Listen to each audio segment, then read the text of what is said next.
Hello friends, তোমরা সব কেমন আছো? আশা করি ভালো আছো। আজকে আমি আচারের রেসিপি নিয়ে চলে এসেছি। বিলাতি আমড়া এগুলো তোমার মোটাগুলো 4 টুকরো করে কাটলাম, আর ছোটোগুলো 2 টুকরো করে কেটে জলে ধুয়ে নিলাম। জলে ধুয়ে নেওয়ার পর ঝাঁকাতে করে একটু জলটা ঝরতে দিতে হবে। তারপর তোমার হচ্ছে ভাজনাগুলো ভেজে নিচ্ছি, ময় মশলা যা যা লাগবে মশলাগুলো ভালো করে ভেজে নিয়েছি। এবার শিলনোড়াতে পিষবো। শিলনোড়াতে পিষে বানালে অনেক সুস্বাদু খেতে হয়, তাই আমি শিলনোড়াতে পিষলাম। তারপর আমি একটা কড়াইয়ে তেল গরম করে নিয়েছি। তারপর শুকনো লঙ্কার ফোড়ন দিয়ে দেবো। শুকনো লঙ্কার ফোড়ন আর হালকা রসুন। যারা রসুন খায় না তারা নাও দিলে কোনো সমস্যা নাই, কিন্তু আমাদের আচারে রসুনটা দিলে বেশি স্বাদটা আসে, তাই মনে হয় তাই দিলাম। তারপর ভালোভাবে ভেজে নিচ্ছি।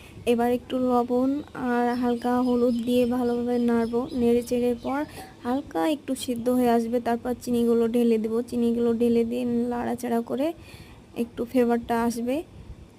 আমি একটু অন্যরকম করে বানালাম আচারটা, তোমাদের অবশ্যই ভালো লাগবে। এইভাবে বাড়িতে ট্রাই করবে, বাসায় অবশ্যই ট্রাই করবে। এবার আমি ভাজা মশলাগুলো সব দিয়ে দিলাম। এবার ফ্লেভারটা আসবে, দেখো কত সুন্দর লুক আসবে।